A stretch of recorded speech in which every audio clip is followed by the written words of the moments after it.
Hammamiz maza qilib ichadigan kolaning eng katta zararlaridan bittasi bu tish emaliga ko'rsatadigan ta'sir. Agar tish emali bir marta yemirilsa, boshqa organizm uni qayta tiklay olmaydi. Demak, bugun qilayotgan kichkinagina xatolaringiz ertaga katta muammolarga sabab bo'lishi mumkin. Assalomu alaykum. Mening ismim Farhod Usmonov va men 10 yildan ortiq aynan ortopedik stomatolog, ya'ni tishlar, vinirlar, koronkalar qo'yish bo'yicha mutaxassisman va Toshkent davlat tibbiyot universitetida talabalarga aynan mana shu yo'nalishda dars berib kelmoqdaman.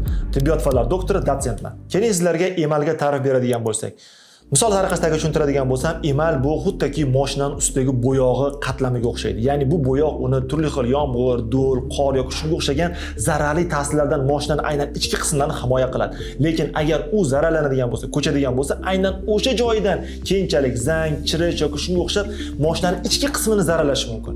Yoki boshqa ta'sir ko'rsatadigan bo'lsak, ya'ni bu olma bor, olmaning xuddi po'stlog'i. Olmaning po'stlog'ining asosiy vazifasi bu uni ichki muhitini himoya qilish. Ya'ni turli xil ta'sirlardan, hasharotlardan, qurt-qumursqalardan, lekin aynan mana shu joydan tekshiradigan bo'lsa, ichkarisi undan ham chuqurroq, ko'proq qurtlagan va ko'proq qismi zararlangan bo'lib ko'rinadi. Ya'ni emalning asosiy vazifasi bizning tishlarimizni tashqi muhitlardan, har kungi ovqatlardan, tishlashlardan, chaynashlardan, turli xil zararli qismlardan yoki zararli sababchilardan himoya qilish bo'lib hisoblanadi. Keling endi men sizlarga emalning qanday xususiyatlari borligi haqida gapirib o'tsam. Ya'ni emal bu suyagingizdan ham qattiq, suyakdan ham ancha qattiq. Emal o'zini o'zi qayta o'stirmaydi.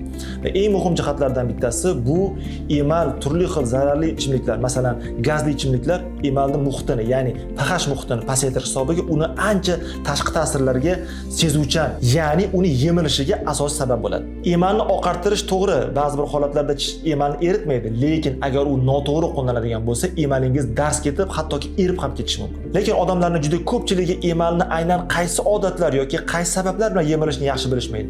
Keling o'shalarni eng xavflilari bilan tanishib chiqamiz. O'zi aslida emal yemirish darajasi hamma insonda har xil, lekin ilmiy tadqiqotlarga asoslanadigan bo'lsak, emalni 1 mm yemirilish uchun naqd 1 asr, ya'ni 100 yil vaqt kerak bo'lar ekan. Eng birinchisi va eng xavflilardan bittasi bu gazli va energetik ichimliklarni tez-tez ichib turish.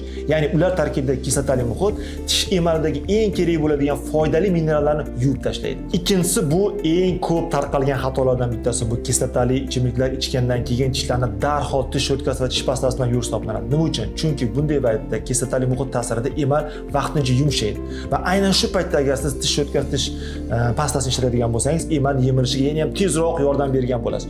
Shuning uchun bunday vaziyatda 30 daqiqa yoki 1 soat kutib, undan keyin tishlarni yuvish tavsiya etiladi. Uchinchisi va eng bemorlarimizda ko'p tarqaladigan bittasi bu tish shotkasini noto'g'ri foydalanish yoki boshqa qilib aytganda, xuddaki biz tuflimizni krem bilan qanaqa cho'tkalasak, bemorlarimiz ko'pchiligi tishlarini xuddi mana shunday cho'tkalashadi. Ya'ni qattiq ish qilishadi. O'ylashadiki, mana bunday vaziyatda tishlarim tozaroq bo'ladi va yaxshiroq tozalanadi deb o'ylashadi.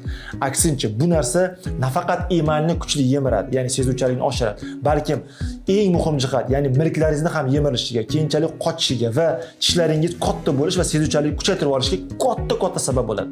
Buni oldini olish uchun esa siz tishlaringizni to'g'ri yuvishni o'rganishingiz kerak. Ya'ni tish shotkasi qattiq emas, balki medium, ya'ni o'rtacha yoki iloji bo'lsa yumshog'idan foydalanganingiz va aynan tish shotkani foydalanayotgan paytingizda gorizontal emas, balki vertikal, ya'ni qizildan oqqa. Bu degani tepa jag'ingizda tepadan pastga, pastki jag'ingizda esa pastdan tepaga ohistalik bilan shunday yuvish kerakki, tish shotkasini shotkalari tishni orasiga ohistalik bilan kirib tozalasin. To'rtinchisi bo'ladigan bo'lsa, eng ko'p uchraydigan bu kechqurun tishlarimizni g'ijillatishimiz yoki buni sabablari bo'lishi mumkin. Gelmintlar yoki misol uchun ichki organizmdagi muammolar yoki bu bruksizm bilan yoki nevrologik kasalliklar bilan bog'liq bo'lishi mumkin. Mana shunday holatda tishlaringiz juda ham katta zo'riqishni oladi va tishlarning emali shunaqa darajada emalib ketadiki, chunki milklar va mushaklar juda ham qattiq zo'riqqan holatda bo'ladi. Beshinchisi va juda ko'p bemorlarimiz ko'p noto'g'ri foydalanadigan narsalardan bittasi bu turli xil oqartiruvchi, ya'ni отбеливатель deyiladi.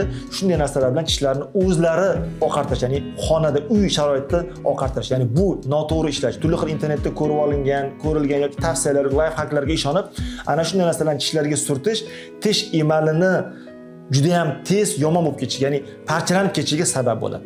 Oltinchisi bo'ladigan bo'lsa, bu oqartiruvchi moddalar emalni tiklaydi deb noto'g'ri fikrga borish. Ya'ni oqartiruvchi moddalar faqatgina tishingizning rangini o'zgartiradi, lekin emalni tiklamaydi va uni sog'lig'ini mustahkamlamaydi.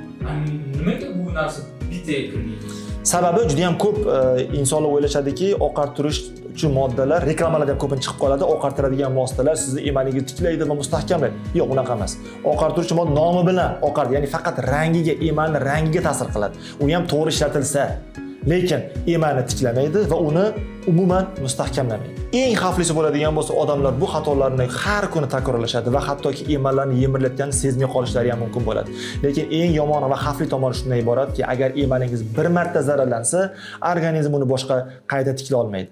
Va bu sizga keyinchalik katta muammolarga sabab bo'lishi mumkin. Shuning uchun buni davolashdan ko'ra uni oldini olish va sog'lig'ini saqlab qolish sizga ancha arzonga tushadi. Keyin sizga bir real voqeani gapirib bersam, mana hozir tepada sanab o'tgan aynan emalni yemirish uchun sabab bo'ladigan ko'p xatolarni ko'rib o'tdik. Lekin mana shu bitta bemor, bizga yosh bemor kelib murojaat qilib kelganlarida, ya'ni bizga vinir qo'yib bering deb murojaat qilganlarida, mana shu tepada sanab o'tgan xatolarimning yarmidan ko'prog'i borligi ma'lum bo'ldi. Ya'ni bu inson ko'proq stress bo'lgan, plexus muammolari borligi, oqartiruvchi moddalardan foydalangan, eng yomon xavfli tomoni tishlarni juda ham qattiq va ayovsizlarcha noto'g'ri yuvishlar oqibatida juda ham katta emal qismlari va milk qismlariga ham ancha zararlanganligini ko'rdik. Ushbu bemorimiz bizga vinir qo'yib bering deb kelganlarida biz eng asosiy muammo tekshirib ko'rganimizda, tekshiruv usulini qo'llaganimizda asosiy muammo aynan boshqa joydaligi ma'lum bo'ldi. Va biz tekshiruv o'tkazganimizdan keyin biz ushbu bemorimizni aynan nima muammolar bor, ya'ni tishlarda juda ham ko'p emallarda yemirishlar, nafaqat oldi, balkim jag tishlarda yemirilgan borligini ko'rdik va bu yemirishlar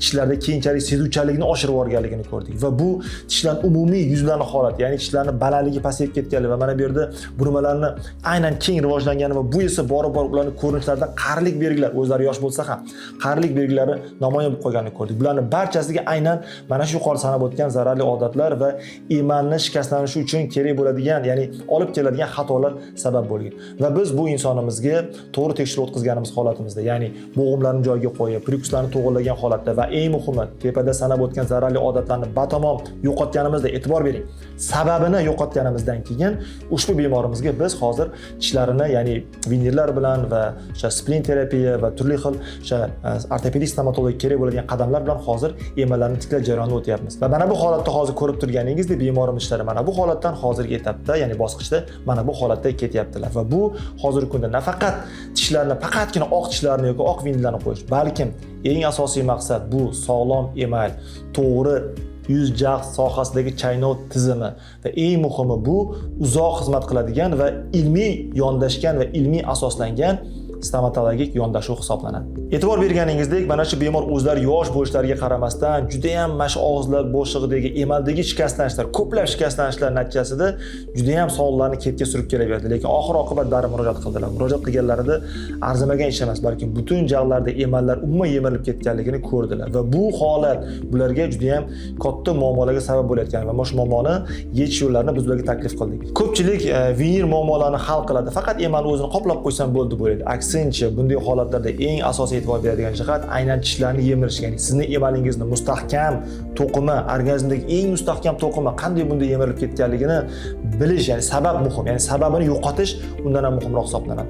Undan keyin esa bu aytganimizdek eng ishonchli va sifatli ishlarni qilib bemalol davolasa bo'ladi. Agar sizda ham mana shu bemorlarimiz kabi muammolar bo'ladigan bo'lsa, emalingiz sezuvchanlik oshayotgan bo'lsa, yemirilganini sezayotgan bo'lsangiz, shu kabi muammolar bo'ladigan bo'lsa, unda keling bundoq qilamiz. Siz bizga o'zingizni rasmlaringizni Instagram orqali yoki Telegram orqali yoki telefon qilib konsultatsiyaga yozsangiz, biz sizga aynan sizga to'g'ri keladigan eng ishonchli, to'g'ri, sifatli va eng muhimi uzoq xizmat qiladigan sifatli xizmatimiz taklif qilamiz. Murojaat uchun ushbu raqamlarga qo'ng'iroq qiling. Yana ham organizmingiz haqida va tishlar haqida siz bilgan, bilmagan ma'lumotlarga eng ishonchli, to'g'ri va eng muhimi foydali ma'lumotlarni agar bilmoqchi bo'lsangiz, unda mana shu YouTube kanalimizga obuna bo'ling.